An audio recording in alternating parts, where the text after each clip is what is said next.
बिहार विधानसभा चुनाव को शांतिपूर्ण निपटाने हेतु शेखपुरा पुलिस काफी चौकस है। आज बरबीघा प्रखंड के जयरामपुर थाना और मिशन ओपी पुलिस ने गुप्त सूचना के आधार पर छापेमारी कर जयरामपुर थाना के चैनपुर और पांक गांव के बीच 25 बोतल शराब बरामद किया है।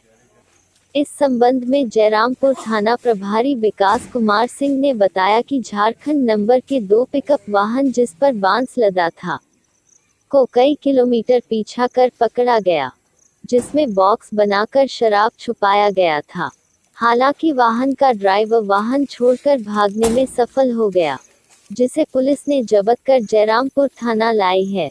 इस कार्रवाई में उनके साथ मिशन ओपी प्रभारी सैयद फैयाज, एसी मधुवीर कुमार तथा शंभू प्रसाद सिंह और कई पुलिस बल मौजूद थे।